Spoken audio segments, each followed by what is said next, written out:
and gentlemen, parade of justice, co-debater and my fellow people. My name is SIDI INTERVIEWER. Me want to interfere the mama tí wọ́n kúrú bí Bilisi lẹ́gbẹ̀ẹ́ mi. The woman kí ló kọ yín? Bilisi gangan náà ni. Ìbẹ́ tí ni mo kúrú bí Bilisi. Ó kọ yín, ó kọ tí wọ́n sọ yín lọ́wọ́ tí wọ́n bí yín. The name they born you. They born me. So wọ́n born mi ní báyìí. Èmi rò pé mo bọ́ láti sánmọ̀ ni. Àmọ̀kẹ́ lórúkọ mi. Ó kọ yín Àmọ̀kẹ́. Wasila coded làwọn ọmọ ń pè full name yín mo béèrè.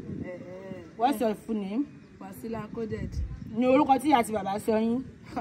Interviewer. Bímpé Akíntúndé lórúkọ mi. Wọ́n máa ń pè mí Wasila coded. The woman name is Bímpé Akíntúndé. Wọ́n máa ń pè wọ́n ní Wasila coded. The woman. Ṣé ẹ máa ń yẹ ẹ̀gbẹ́?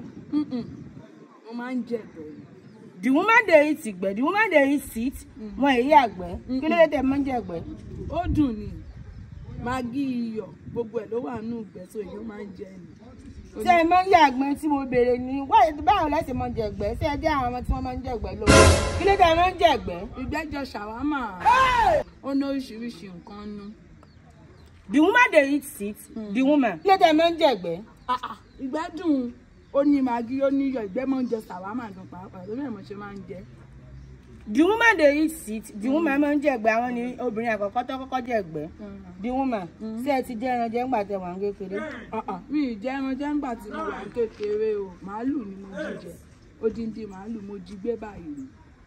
Tí ó lè yín ni. Tí ìwọ tẹ́mi ò bá kí n ṣe lẹ́yìn ni wàá máa bi mí pé ṣé mo jẹ ẹran jẹ ń kékeré. The woman is a thief. The woman ṣé ẹ ti tọ̀ lérí?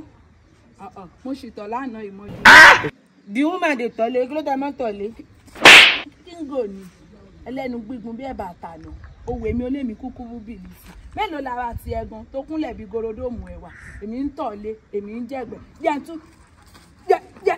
bẹ́ẹ̀ sì mọ lọ èwo ni wèrè gan bẹ́ẹ̀ sì mọ lọ bẹ́ẹ̀ bá ṣe ń tàbí ẹ̀rẹ̀ mọ lọ èwo ni wèrè gan náà mọ́mọ́ yín Wasila coded ọmọ tá tí máa ń fọ́gò kiri rábìsì lẹ́ ń ṣe ẹ̀bùn ẹ̀ṣẹ̀ rí kúkúrú Bilisi ẹ bá sì mọ dáná.